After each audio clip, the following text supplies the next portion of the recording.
Hold on, I'm going to attach it. Just like on TV, Bill. Yeah. Here's going. Boy, I'm inexperienced in that sort of stuff. Oh, she'll walk you through it. Don't worry, Bill. Just be yourself.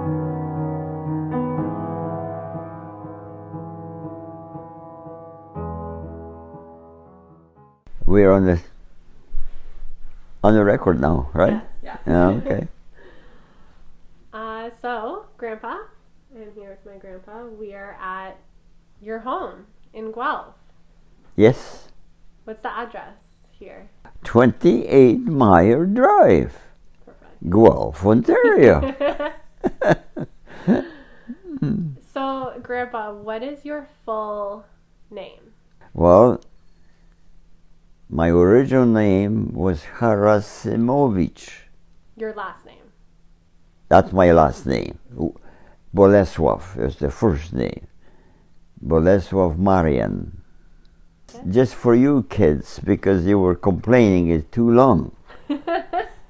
So I shortened up to Haras, Haras, which sound just like the Irish Haras or whatever it is, without too much of a change. My mother wasn't happy about it, that's for sure. No. Yeah. My mother's name, maiden name, was Sophie, or Zofia Chilinska, Okay. with the C, capital C. And then when she married, it changed to Harasimovich. My dad's name was Kazimir Harasimovich. Okay. And they both were from Lvov. Lvov or LWOW. That's in Polish language. And it's a very old historic city. Dates back to 1300 or even before that. Tell me about your siblings. I only had one sibling, my brother, who was 7 years older than me. Wow, 7 years. 7 And years. what's his name? Zbigniew, or short Zbyszek. There were in between other siblings, but they didn't live. They died at the birth. I was the last one. Okay. Yes, it was the last hope. Okay. So you got lucky with you. Yeah, this survived. Yes. Survived to 97 now. Mm-hmm. Yeah. You are. So there you go. There's the whole story. And tell me about your home. Where did you grow up? What was your house like? Well, my dad's profession was a forester. He was A forester? Yes. Okay. He was directing forestry acres. That was When they cut down the trees in the forest? The what? Acres? When they cut down all of the trees on the acres? They didn't cut down the trees. No? No, they were selecting cut down for the management of the trees. That's why my dad was the graduate forester from Polytechnic in Lvov. Okay, so he went to a university in Poland. Yeah. Oh yes. Or- Yeah. Wow. Yeah. Yeah. Okay. So then my brothers took the same. We loved the conditions because you're living in area where you actually work. Mm-hmm. You have a nice like the gentleman's farm. Okay. You have horses because my dad, there was no automobiles, no roads, so that was the necessary to have a little farm with my father's job. Okay. So he had a transportation, and of course, horses were necessary to maintain the farm. A village of Zubra. Zubra. Z-U-B-R-A. Okay. R-Z. Zubja. Oh, I can't even estimate how many people lived in that village, but quite large, and a river was going right through the middle of the village. Okay. You were born on January 1st, January 1923. 1923. Actually, I was born in 1922. Okay. December 1922. December. Okay. December 30th or 27th or something like the Okay. last day. My mother discussed this thing with the priest, and he says, why don't you postpone a couple days and I could stay at home another year, because there was a conscription to army once you reached age 21. You had to serve 1 year in army to have a training in case there was a attack from Germany or from Russia, which were the neighboring states. So this was prolong my staying at home another year. Okay. Did your family go to church every Sunday? Oh yes, this was a regular thing to thank Lord for the week past and ask for a blessing for the next week. So, And what church did you go to? a Roman Catholic church. Growing up in there, and first going to local school in the village, which had one or two teachers. That's about it. And I don't know. There was a female teacher, and she always said that I will be living in two countries. Oh. I don't know how she knew that, but that's what Wow. she forecasted. You will be living in two countries. I said, okay, I can take that. Yeah. Wow. So there you go. Would you say that your family was wealthy growing up? Yes, I would say above average and comfortable. Yeah. And what did your mother do around the home? Oh, she was everything. She was mother in the first place. And then she sewed her clothes. She was good. She sewed her clothes? Yes. Okay. And of course, look after the menus of family. and at the same time, hired girl and man. Two hired people in our home. Oh, what did they do? Well, they were doing the normal daily duties, cleaning up, feeding the animals, helping mother, and Did you have any pets? A dog? oh yes, well the dogs and had to be guarding the farm. Oh. Yeah, the chickens, and there's always the chickens were in demand by local thieves.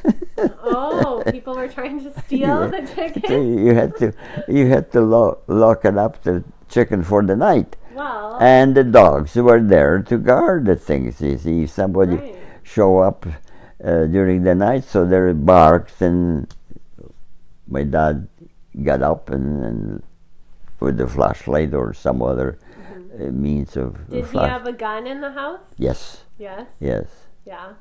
Were you allowed to touch it ever? Oh, sure, but I wasn't particularly interested in. No? Would you say your parents really loved each other?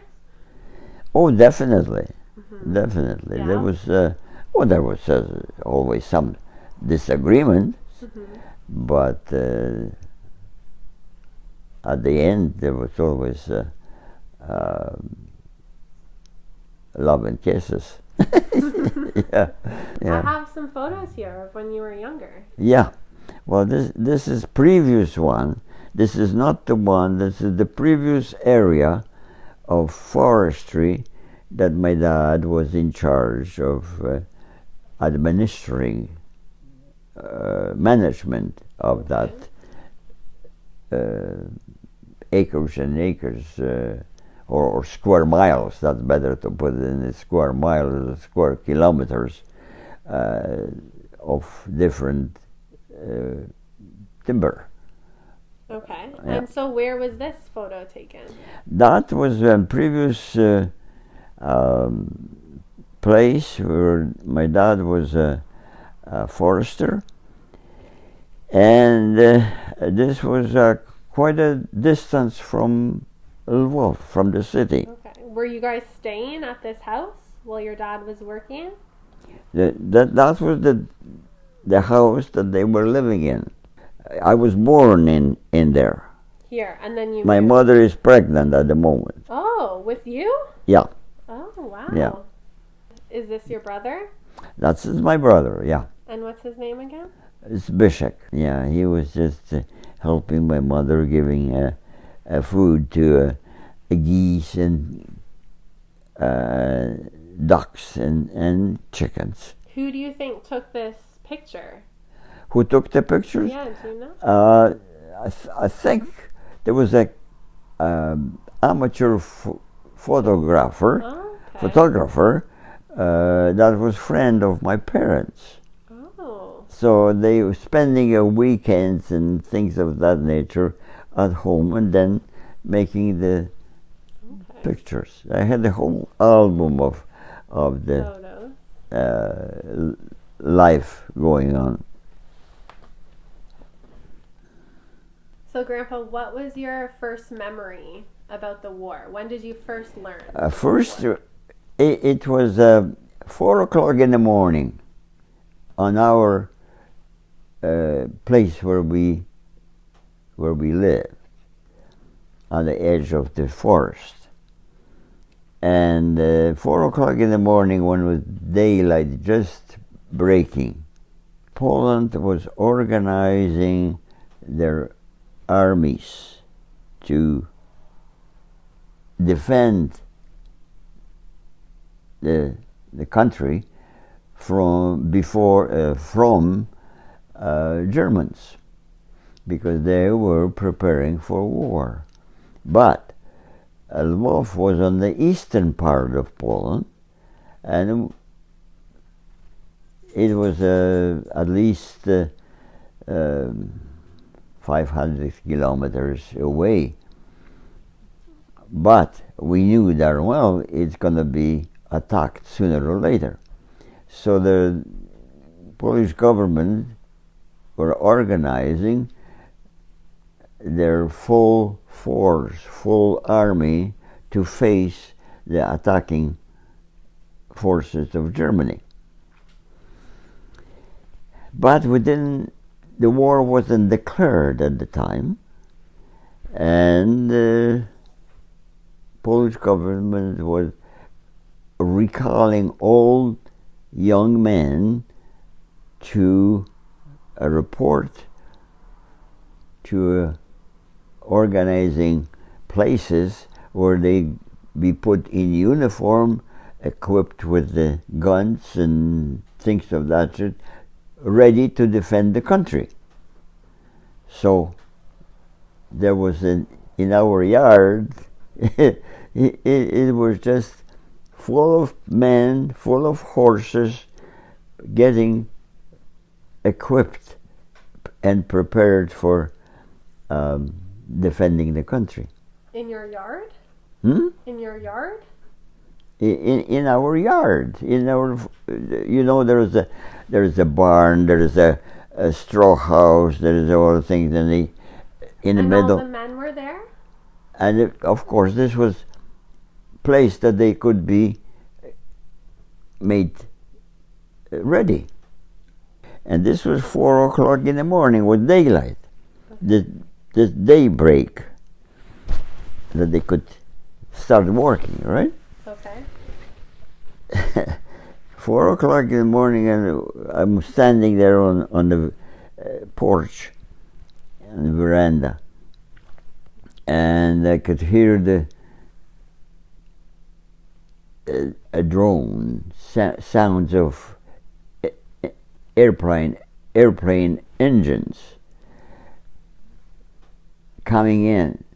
So I said, oh, there is something unusual coming up, because I knew our Air Force wasn't preparing for that. It's too early.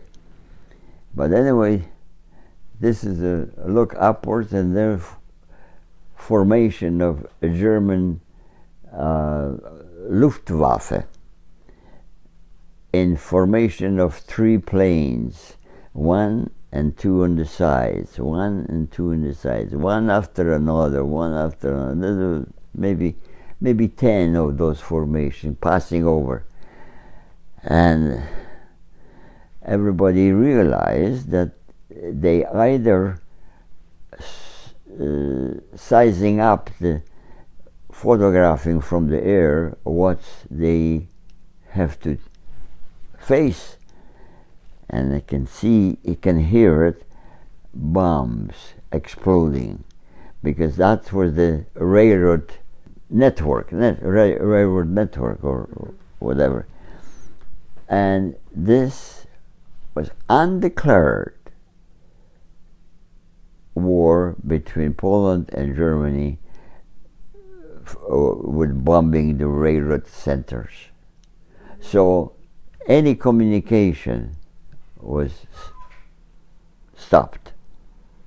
We couldn't exchange or send troops from this place to the next, and it was just everything is stopped. Right? So they had control over the main cities. So before they declared the war, yeah. Then we had to realize that the war was real, and nobody was expecting to be so quickly in the midst of fighting. Young people, men, were called to serve in defending country. Mm-hmm. So that's how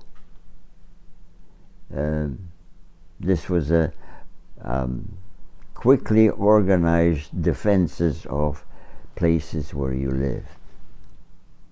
So this wasn't the military, this was the men in the city getting together. Yes. To protect. Yes. With the regular army that was in uniforms, we were ready to help them and give them any assistance that was necessary as quickly as possible. Wow. Did you have a uniform? No, it wasn't time for that. Mm-hmm. We were just issued a very minimum of guns. So the Polish military gave you yes, them. And ammunition. So we had something to resist influx of German soldiers. So that's how the war started. And how old were you? 15, 16, 1923 to 39, because this was in September 1939. The war started in 1939. So tell us about the war. What stories do you have about being in the underground? Well, the one that I vividly remember getting a taste of war, if you know what I mean by taste of war, what war could do to you. My high school teacher, who was a Jew, but very nice Jew, to say that, physics and math and physics, two hard subjects. The time when the German already took over Poland, I was still going to high school. He had some kind of a liking to me, and we were friends. He approached me that would question that I could hide in my home, my house, for time being, because there was a check or something in the city, because he was living in the city as a teacher of the high school. I asked my mom and dad. They said, "Sure, we'll offer him, but not for long. It's just what he needs to hide during the Blitz. We'll do it." We discussed it at home, and we said, "Well, fine." We had, brother and me, we had a wine cellar, which was in one of our room, which was Dad's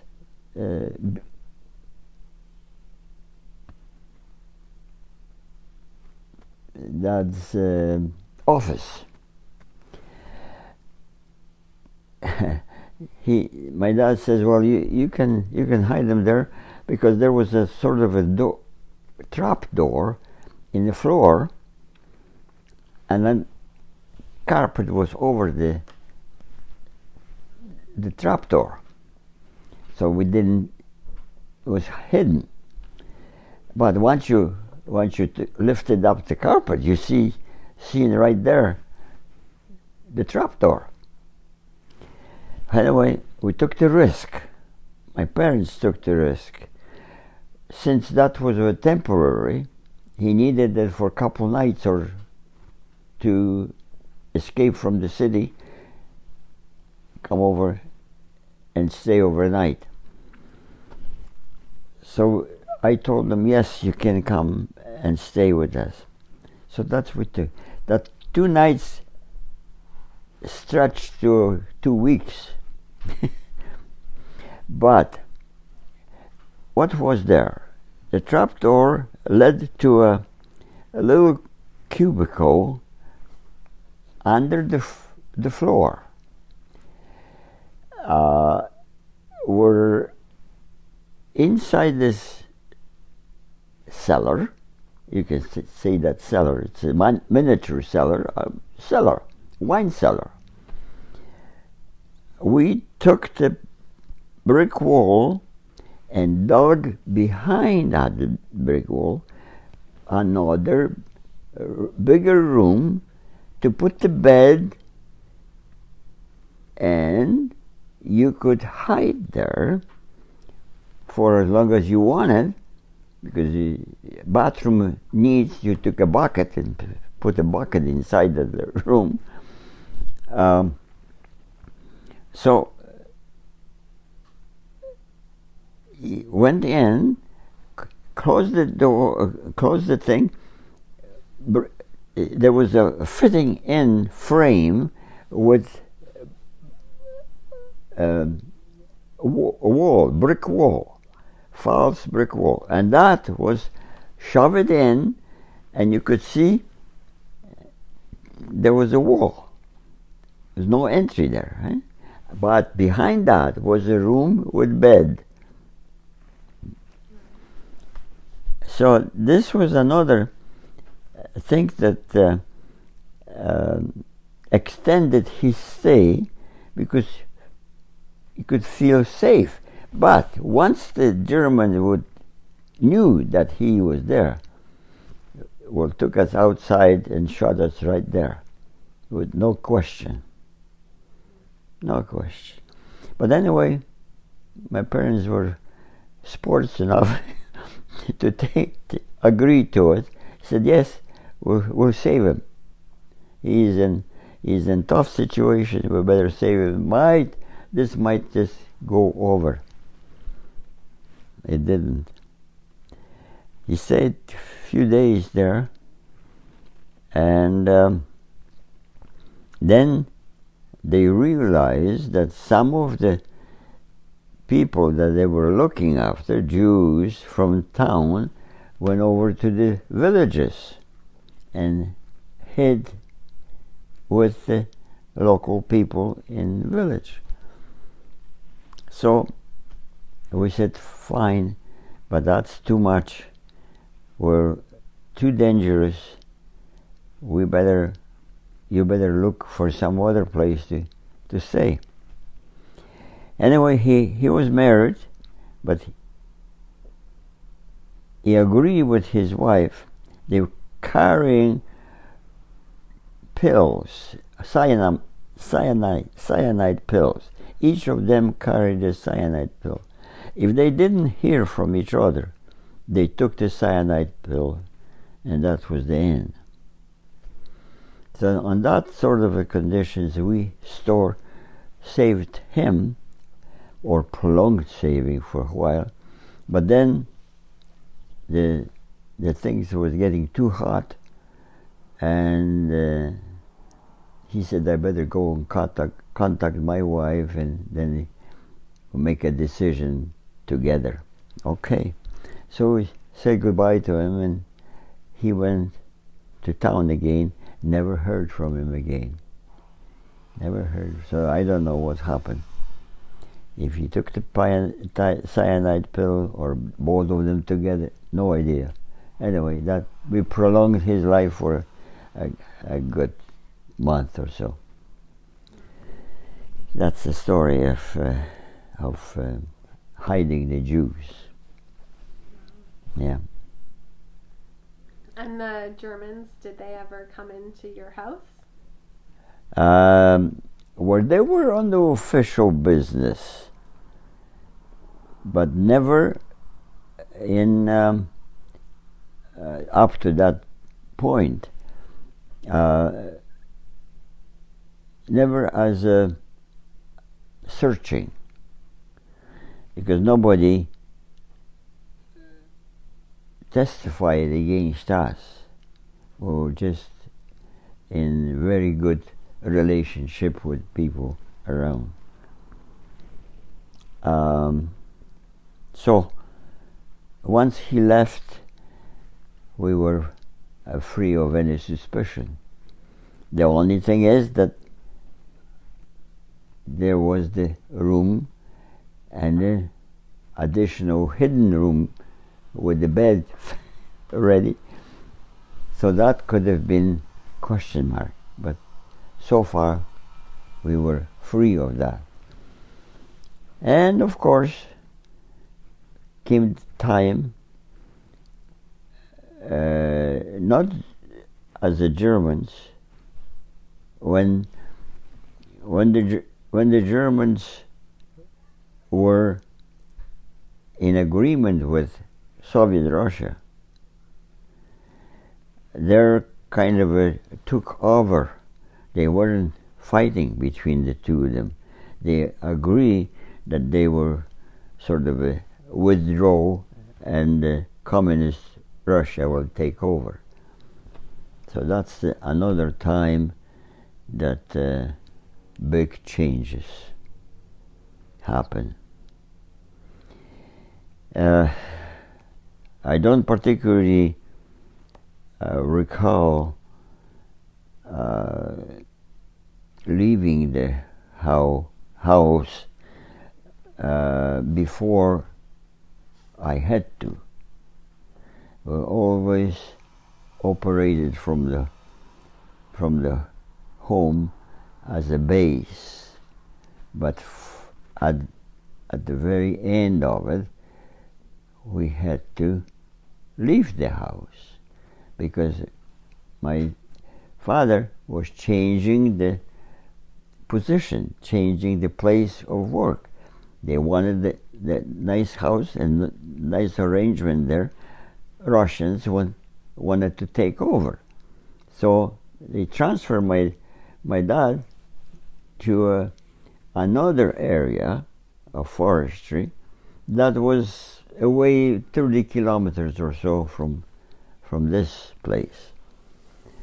So we had to move very quickly and with no hesitation. There was demand, which had a 2 hours time to move from this place to the next. 2 hours time. Take it anything you wanted in 2 hours. What the heck can you take in 2 hours that you live in the house for 10 or 15 years, right? But that's the conditions we're faced with. So we moved 35 kilometers away, farther out away from the city. And this was the occupation of Russia.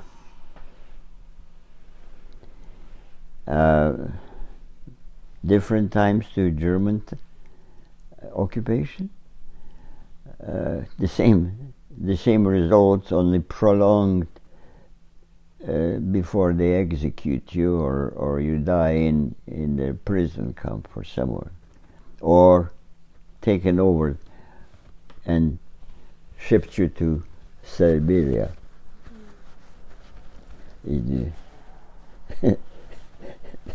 Die from cold. Yeah. Did you ever do any spy type of work? Pardon me? Did you ever do any spy type of work, secret work with the underground? Not spies as such, because we didn't particularly spy on our people, and we didn't know the occupants too much. So there wasn't too much of a spy function as such. Did you have any times where you almost got caught or were almost killed? Pardon me? Did you have any times where you almost got caught or was almost killed? Oh, yes. Tell me about that. You know, you had the times that you not only were on duties during the day, you were in duties during the night, and you were going back and forth in your village. There was the times that you had to cross the bridge, wooden bridge, but big enough that you use that bridge as a regular road bridge for carriages and cars and so on passing through. And it happened that I had to crossed that bridge during the night. And this was under the Russian occupation. And you know that when you approached the place where there was the Russian, you didn't see him, but you could smell him. he was smelling that oil, diesel oil. So you knew darn well there was a Russian somewhere in there because you could smell him. So I had to cross that bridge and I could smell it. There is a Russian. So they were probably guarding that bridge, that we didn't blow them up, because that was only one way to cross from one side to the other.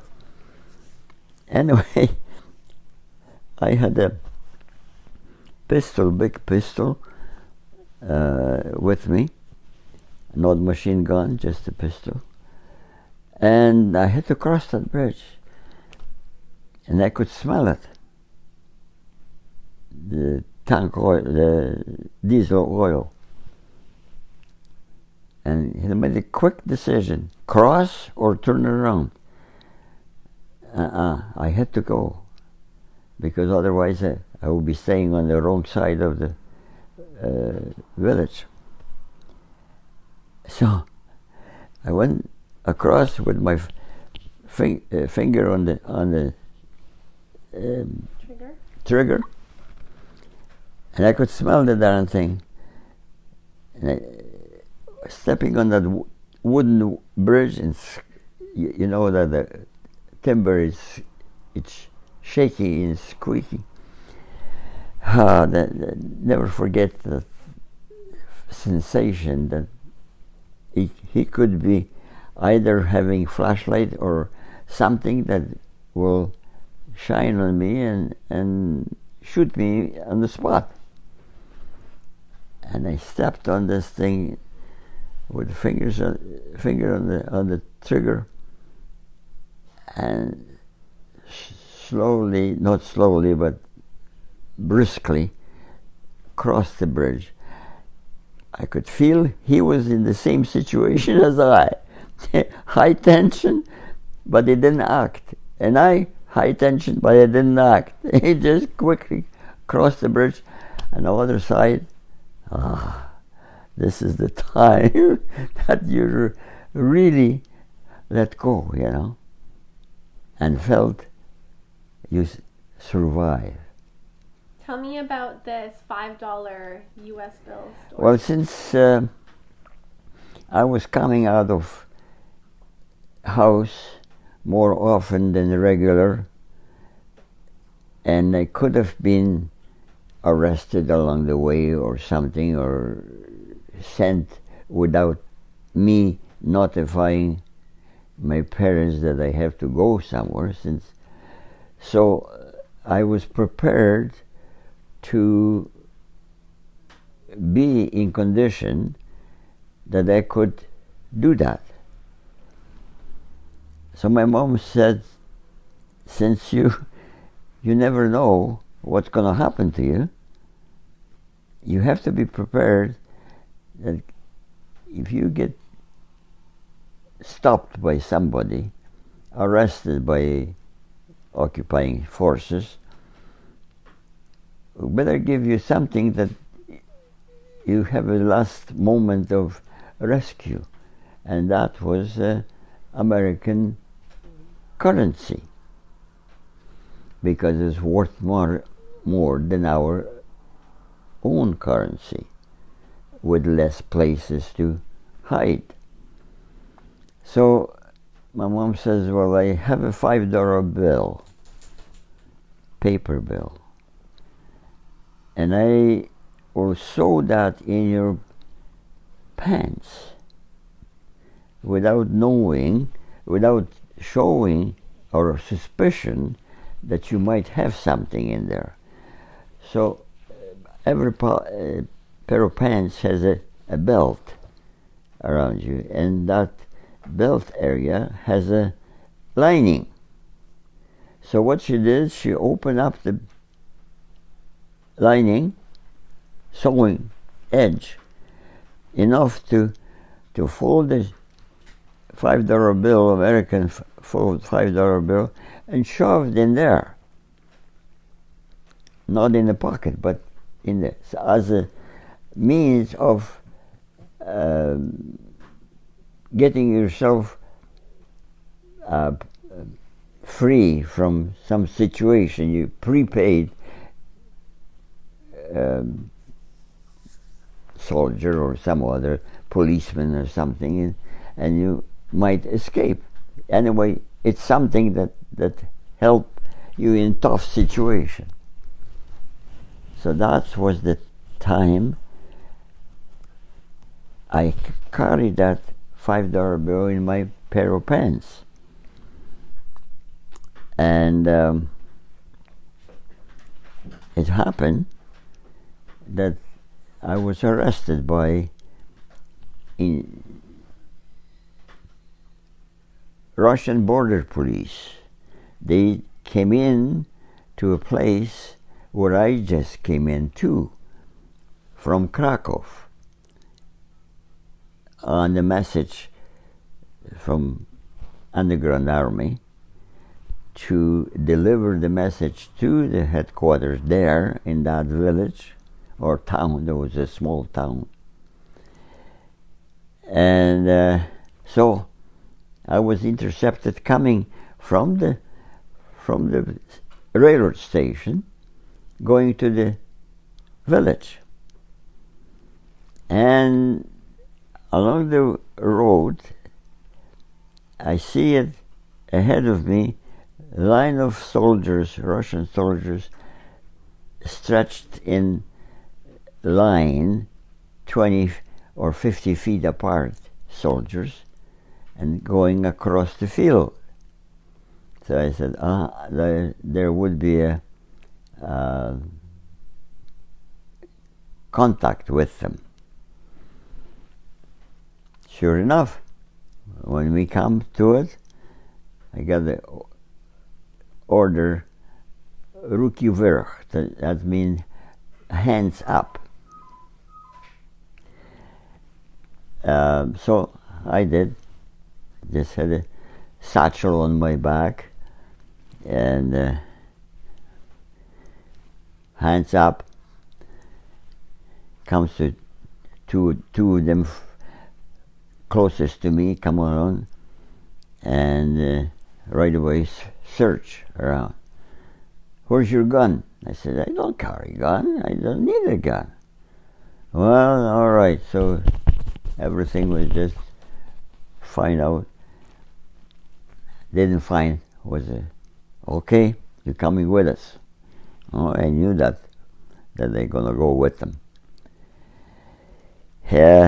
Took me to their base that had a couple of trucks, big trucks, the American trucks, of course, and was inside the little town at the town hall. It was a town hall. He said, right on the back wall, he said, you sit down in there on the ground, on the kind of a walk, stone walk around the building. I sat down. The sun comes down towards the end of the day. Nothing happened. I'm still sitting there. They put the guards from one side, on the other side, and every hour they change the guard. You see, an hour he was tired, so another soldiers come on, took his place, and it was getting dark. I said, what's going to be next morning? Because I knew I was going to sit there all night long.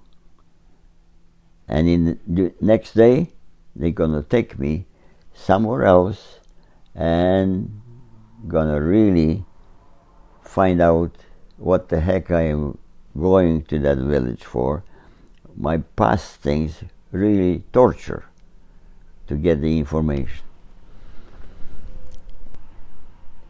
midnight comes, every 2 hours, every hour, the soldiers were changing guard. Now I said, they can't find nothing on me except the $5 bill in my pants. And I knew darn well they're going to find it because they're going to take every seam apart to find if there is any message. Oh boy, how can I do it? How can I? I'm looking what I'm sitting on. I'm sitting on the stone walk around that building. So the only place I can do it is between the stones. I know there is a filling of sand. Trying to find consistency of that filling. It wasn't soft enough that I could scrape it with my finger. So I did start my work there, underneath, under my bum. It's sitting, and then finding out that I can make a room between those stones, joining stones. There's enough sand that I can dig it with my finger quietly and make a room for that $5 bill. I shove it under there. Now, how do I get this $5 bill? How can I open up, But somehow I had plenty of time. The whole night when it's dark, because once the daylight comes in, that's it. So I did get open enough that I can get the $5 bill out of the bill seat area and get it out. Now I dug the sand from joined stones to have enough room to shove my $5 bill into that vacancy and put the sand on top. Nobody will know the difference. So that's what I did. Took the $5 bill out of my pants pocket, having enough room there, shove it in, and everything is doing that quietly under my sitting. I'm sitting on the ground. The one soldier is on one side and the other on the other side. If they noticed me that I am doing something, they would say, well, what the hell are you doing there? Get up and we'll look. No, I had to be careful. So spent the night there. It was just getting daylight. I finished my job, put the $5 bill down, pack it out with sand. Now they can strip everything what I have. They won't get nothing out of me. Sure enough, comes the daylight. I'm looking at it towards east. The red sun just comes up, slowly rising up. What I look is the outline of a man, a human being, tall, in robe, right down to the floor, to the ground, and it's moving. You can't see walking; it's just moving. That figure or that outline moving towards me, and I don't see it moving steps. It's just shoving, sliding. I said, what the heck is going on? So I said my prayers. I said, goodness sake, Blessed Mother, help me in here.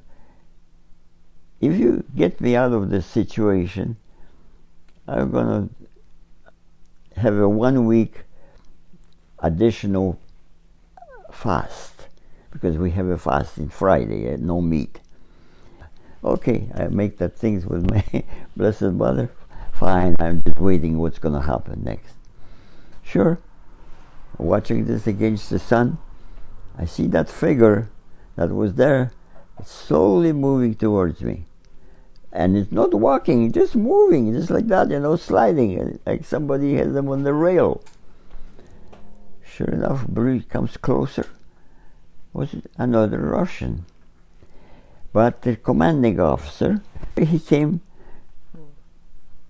in front of me and sat beside me. So, oh, that's unusual. So what's it gonna be that?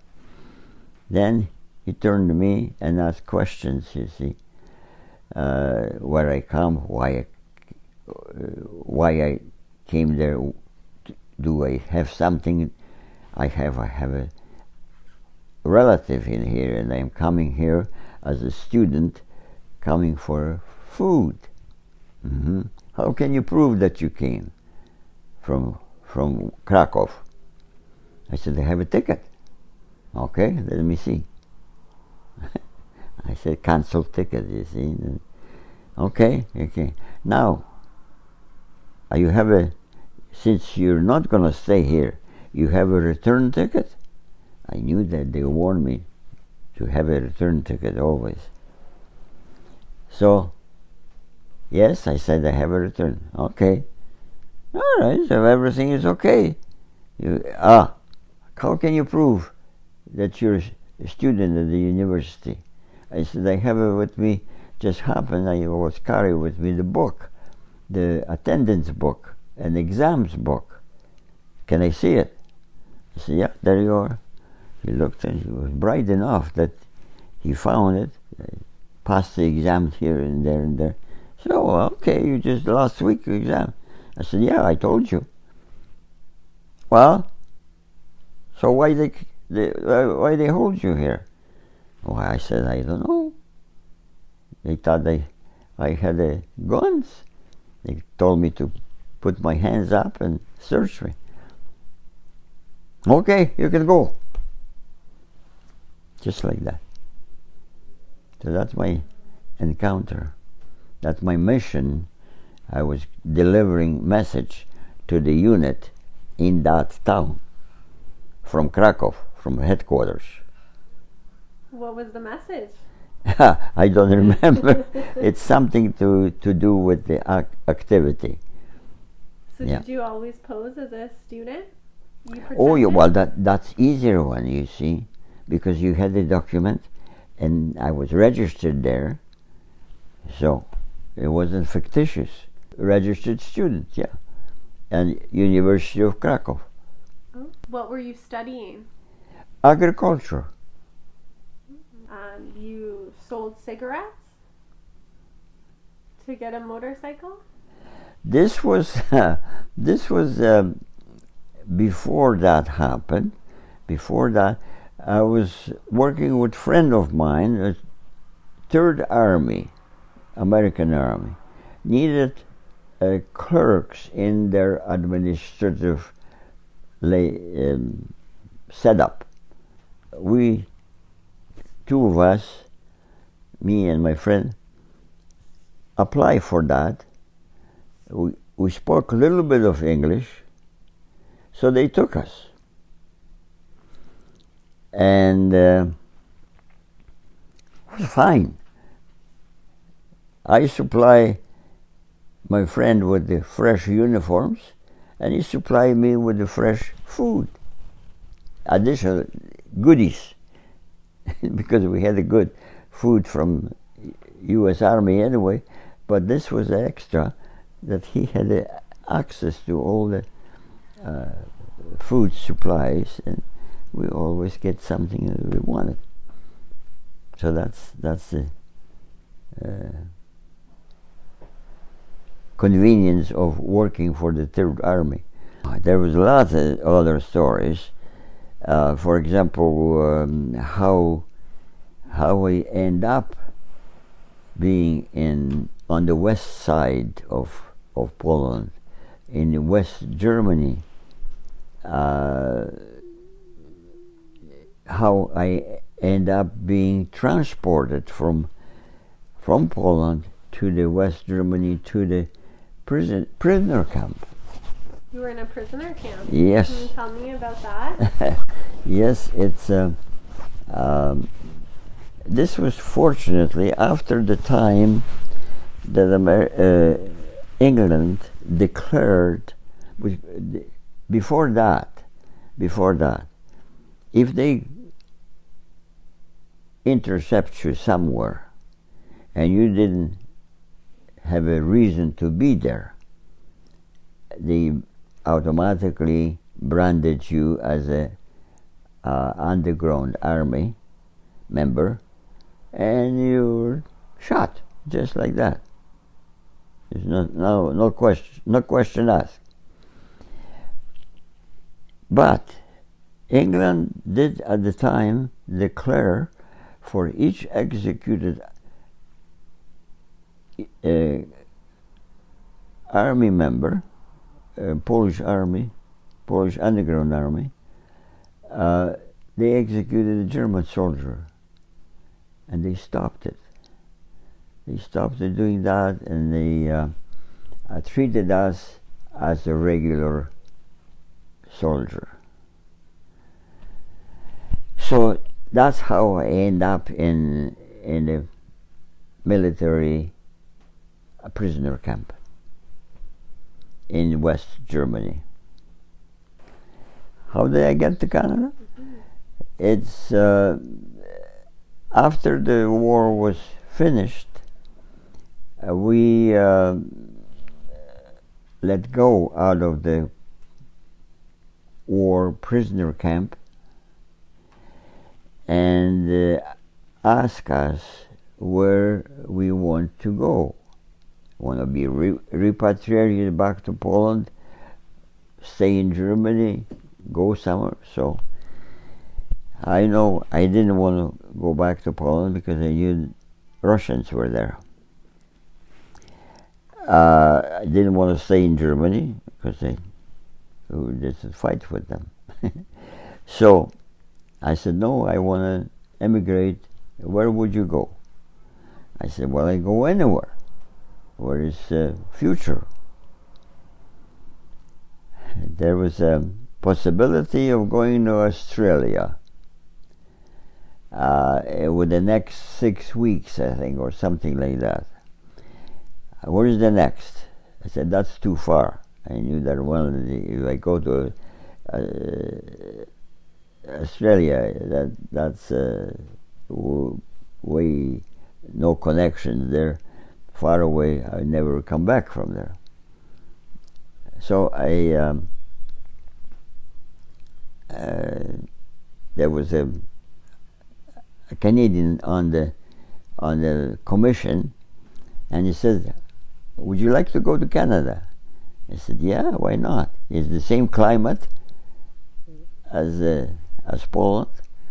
I said, that might be fine. And their ambassadors and all that immigration, it's ready there to talk to me, or I talk to them. I said, yes, I take that, but you have to wait another six months, or maybe 2 months, maybe it's just between 2 and 6 months. I said, I take that. Okay, so that's how I come to Canada.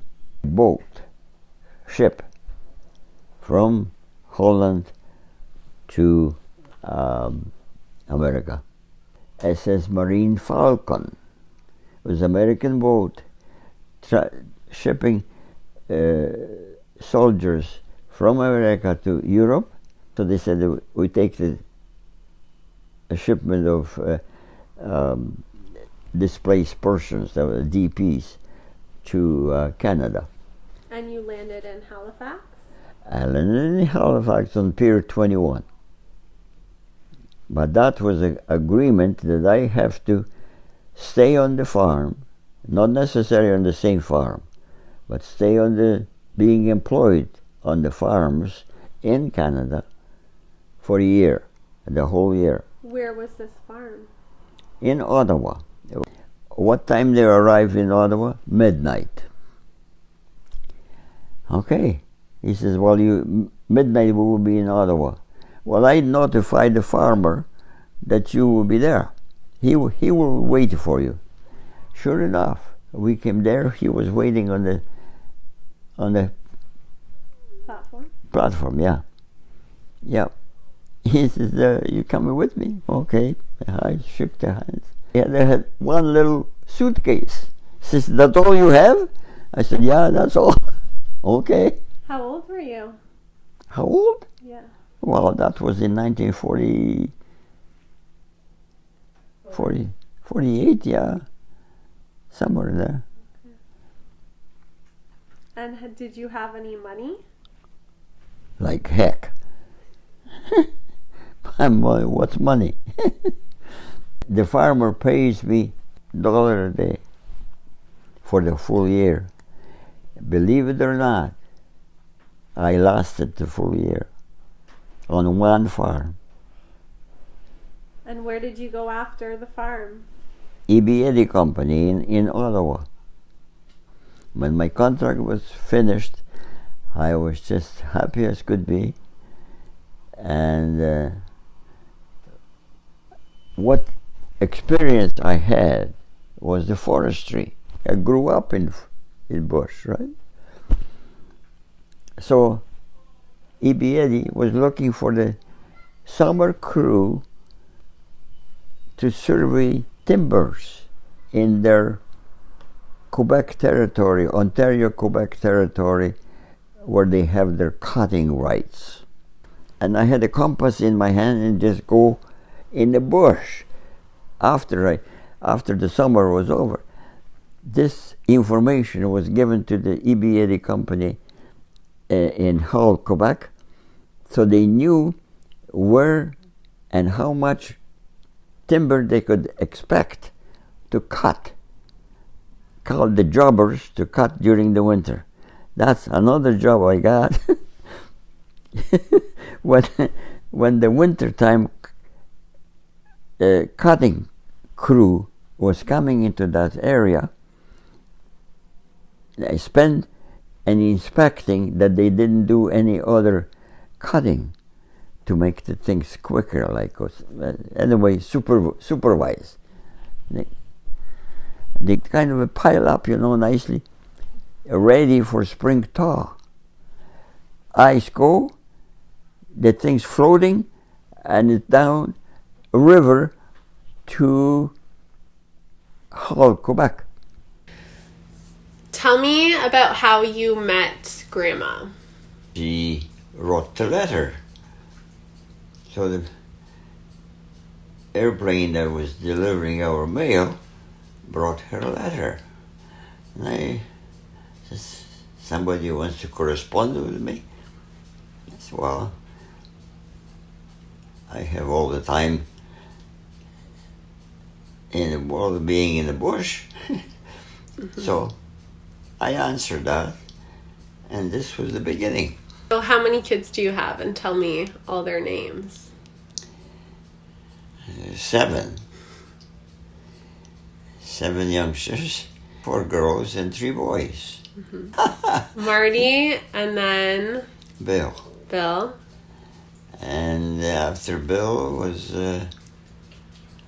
then Catherine. Yes, Catherine is 2 years younger than Martha.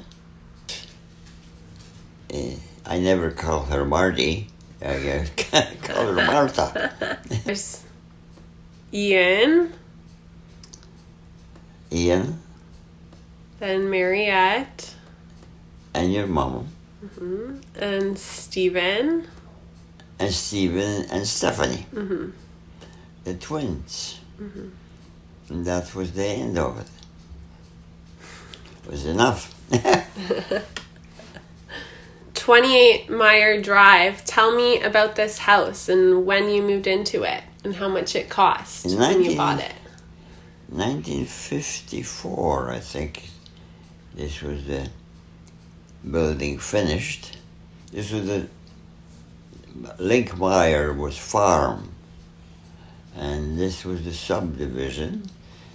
I was working for the city of Guelph at the time, engineering department, and laid out the streets in here. And how much did you buy the house for? The house was 14,000, 14,900. 49,000. No. 14,900. Year did you buy it in? 54. 1954. Yeah.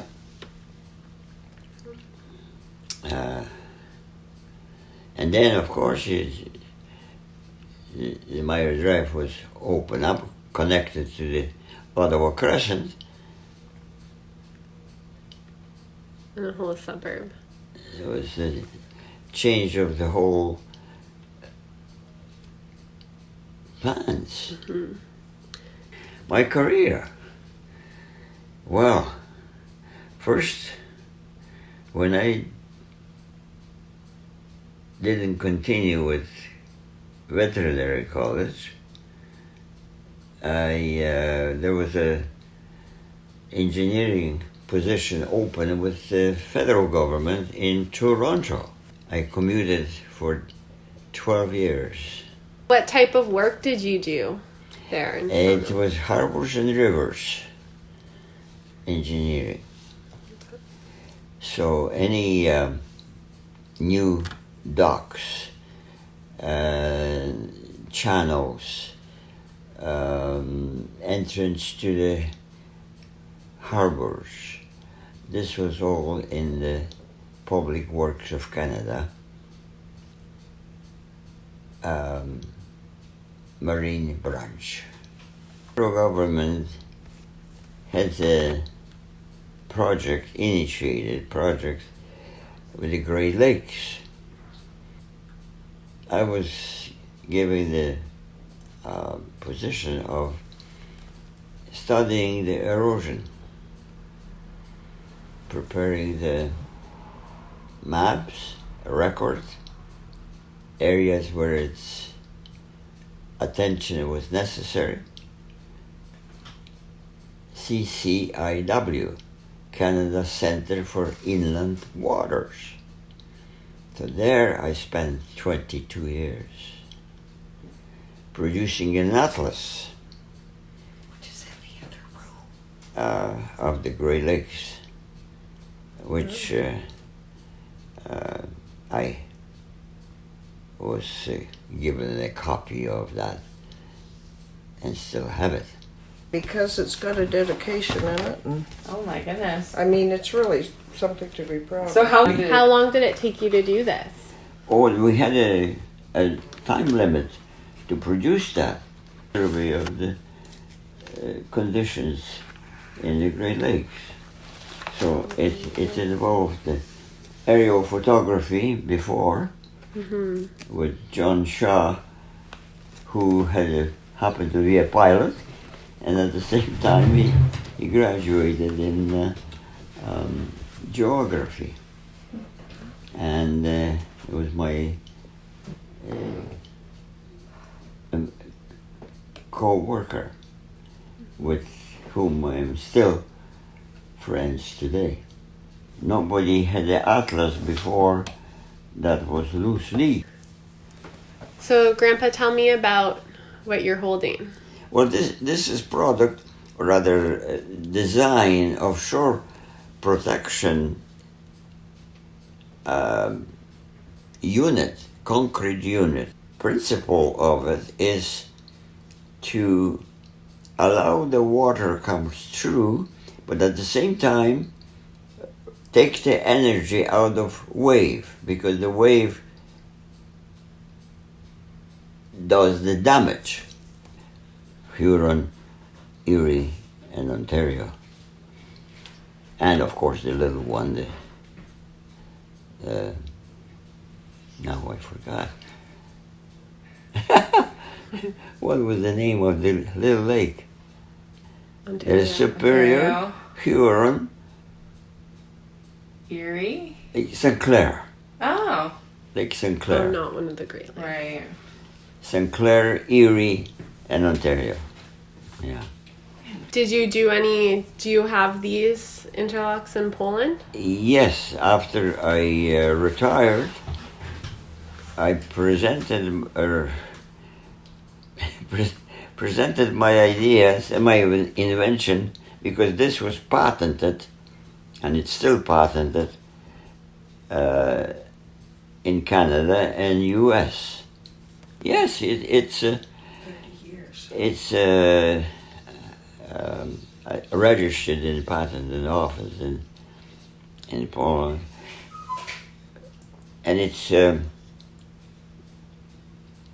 could be adapted to any condition, physical condition of the shoreline. You design the size of this unit that absorbs the power of the wave and at the same time builds the shoreline. Every wave carries a sediment, sand or any other material that is in bluff. So if the waves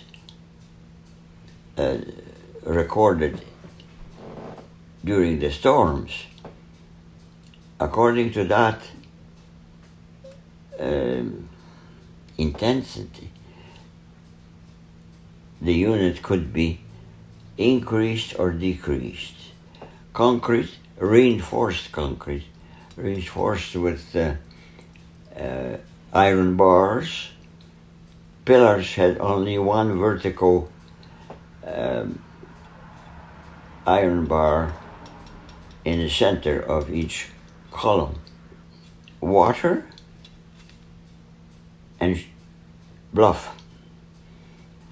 See, the idea of this thing is that you don't see the light through it. It's staggered. And the wave entering here dissipates inside the unit, loses its power, and doesn't get to actual shoreline. It doesn't dissolve the material on the shoreline. So this is protecting. What's happening here? The waves come down, loses energy between the staggered pillars, and any material that the wave carries pushes through. By losing energy, that material inside your wave drops down, builds the shore. So eventually the unit gets covered with sand or clay or whatever.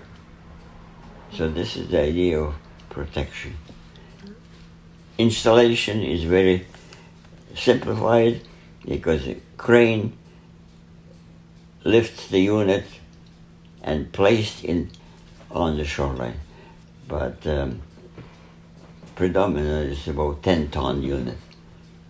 He's no fool. No. 86. Wow. 86, so that's 96. 14, 86, 96, 50, 106. 40 years anyway, yeah. They keep Yeah, checking I- to see he's still alive with a pension. Yeah. I'm longer on the pension than I worked. Yeah. That's Funny. right. Would you, if you knew you were going to live this long, would you have stayed working longer? Oh, definitely. As long as you can able to. The time goes faster. Your outlook is much better. Yeah. How old were you the year you retired? How old were you? 65? 86. I remember that 86 was the water levels in the Great Lakes were going up high. I remember that. You were 65 when you retired. Something like that, yeah.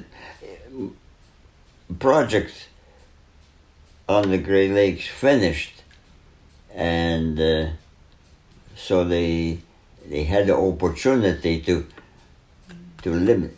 Trudeau was at the time the father Trudeau, and he was trying to reduce the number of civil servants, and anyone that was close to retirement age.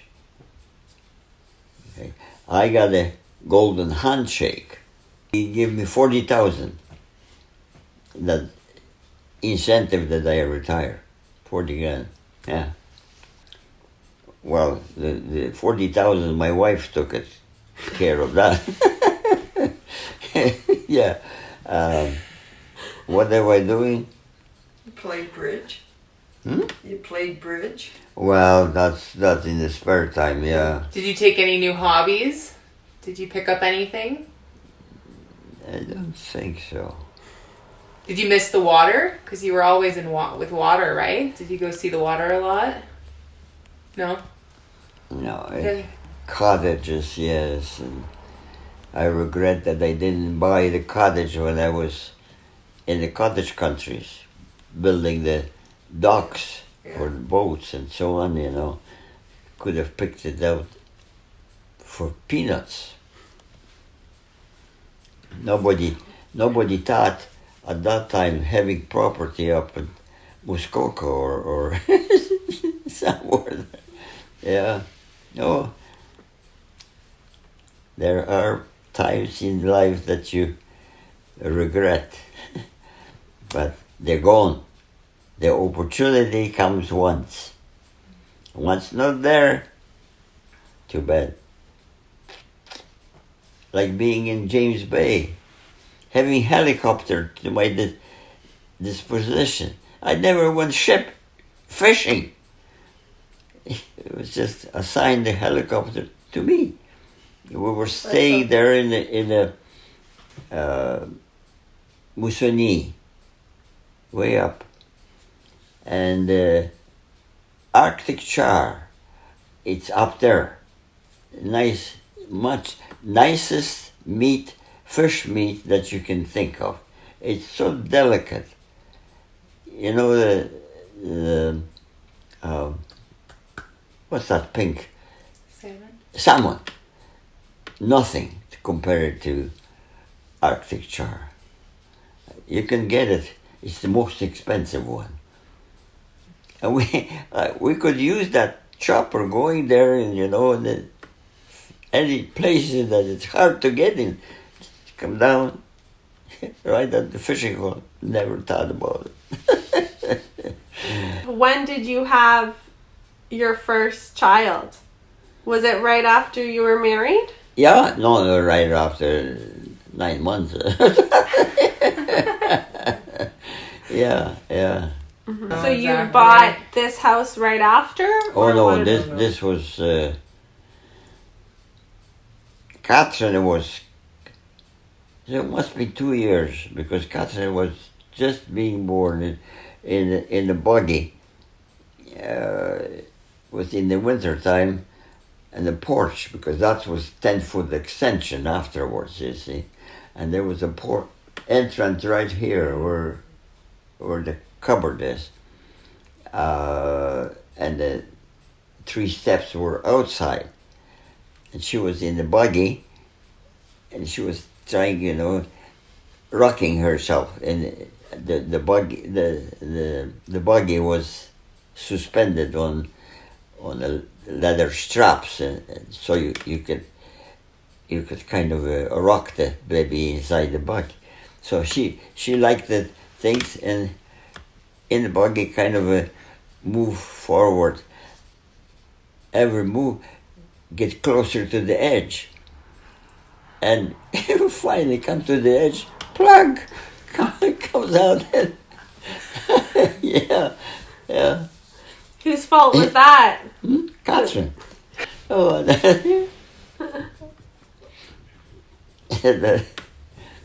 What do you recommend advice about money? about money? Yeah. Well, you can't do it without it. You have to have money. It's how the jobs you're getting. Is it long time or short time or what? You like the job, you don't like the job. You got experience help you in the future or not. All those things coming, you know. So did you ever have to worry about money? Actually not. And you came to Canada with nothing, right? Nothing. I had to work a year on the farm. $1 a day. $1 a day. But you had a place to sleep, place to eat, and work. Did You your need wife? some trade. Doesn't matter what, as long as you are able to contribute it to society. Yeah. Go and sweep the street, but sweep it, and you get the money for it. That's it. Don't go on and beg on the corner or street, no, or sell the pencil, no. You starve one. So, what do you think the key to success is? That's a good question. Would you say all of your kids are successful? Oh yeah, Everyone. oh yeah. Do you have any regrets in life? I wouldn't say regrets as such. Regrets could be many. But can you do something about it to correct those regrets if you have time? Because sometimes, most of the times, you only have one opportunity in life. Once that opportunity goes by, you just wave goodbye to it. The main thing is to stay healthy. Don't smoke. Don't drink. Did you smoke? No. Is that? And yet, during the war, we used to get cartons of cigarettes a month. Carton, that means 10 pack. So a friend of mine and I put the cigarettes together and we traded for motorbike. Our free time, we tour the countryside. So that's one thing. You make use of any opportunity you have, and that's your not only healthy aspect, but enjoyable, and you learn something from that time. Do you wish you did anything differently? Well, there are always ideas, and you think you could do better. What make success of what you're doing, and once you make your plans, stick to it. You have to think before to know what you expect from life and make the best out of it. That's all I have to say. What are you the most proud of? Oh, always the proud aspect of your life, what you achieve, what you leave to the next generation, especially for your family. Don't forget that you can't be one person, you have another person with you, together, and trusting each other, loving each other. Love is very important, because then you're cooperating and everything goes in the same direction. You're not running backwards or sideways or have ideas. You're pulling together like a team, and once you achieve that, it's the ideal situation. And you're happy to work in that kind of a unity. What do you think is the key to a long life? Not abuse your life, not abuse your health. always remember, if you want to have healthy life, which is important part of living, to carry on and give example to your kids or to anybody.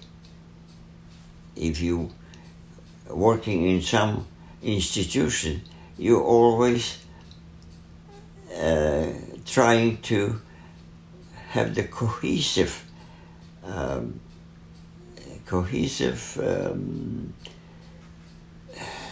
feeling that you're part of the unit. You're never alone. You don't try to be a hero without engaging your relatives, your friends, or anybody you met in life. It's difficult, but it's achievable. Do you have any advice for your grandchildren, great-grandchildren, and your Advice? family? You just live very clean life.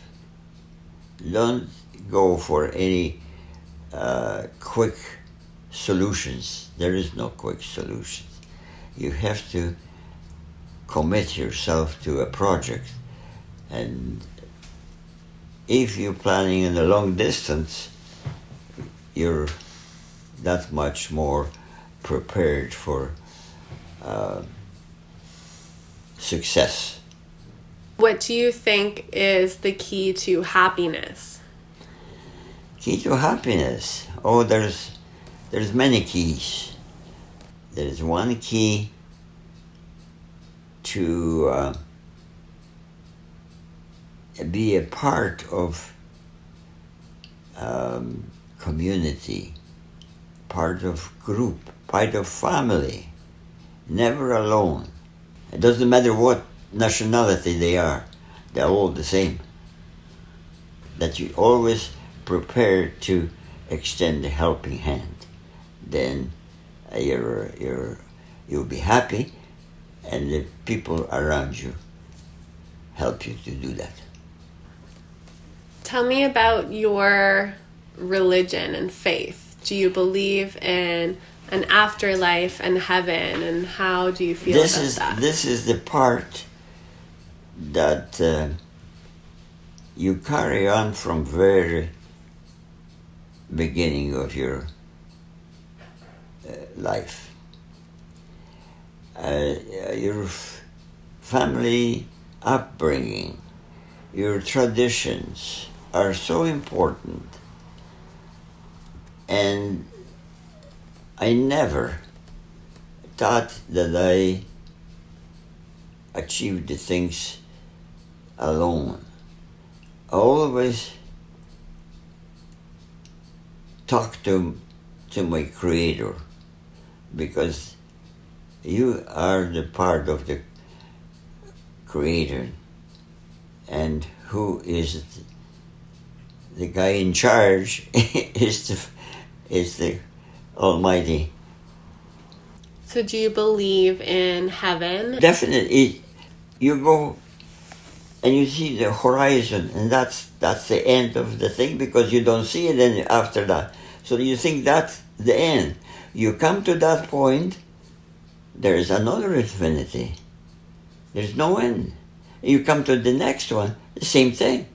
You never come to a brick wall, and there's no more there. There's always next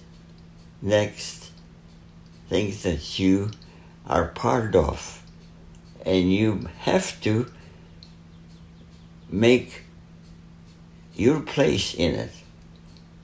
Be there and appreciate what's around, bad or good, but it's something that you have to face and make the best out of it. So that's your life.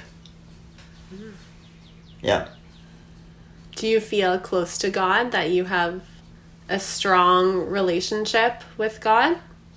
I never quit talking to my God. No. It's somewhere there. And I never feel alone. That's another thing too. Yeah. Do you have any other advice or anything else you'd like to say? Advice? It's stay as much. This is a very difficult. What do you think about love? Love. Explain It's that. important, very important. First of all, it's love of family, love inside the unit. You always have that fortress. This is a fortress. You run into there, close the door, and you feel safe. And you have a family behind you. Together, you face the new responsibilities again, and you that's your life. So, any more advice? Do you have anything else that you want to share? I was exceptionally lucky that I didn't have, even during the war, that times were really tough. You felt you just alone. You didn't have anybody. You left your home. You left the immediate friends that you have. You're alone. But then you always have your Almighty talking to. Yep. So you're never alone. That's the thing.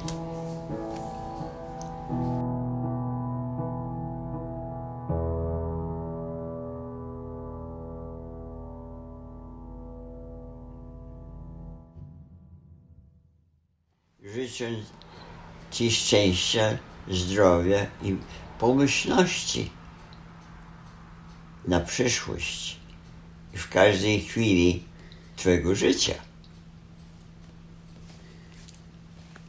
What did you say? Wishing you happiness, luck in every moment of your life. Well, that's good. That's great. That's great. Ich wünsche Ihnen, meine Liebfrau, Gesundheit und Glück. To be nearly 100 years old, that's astounding. Желаю здоровья и счастья.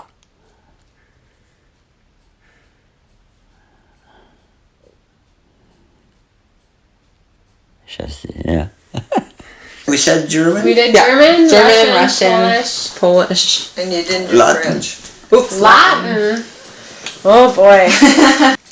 It's a dead language. Volentes te salutem et felicitatem. That's in Latin, my dear. so cute.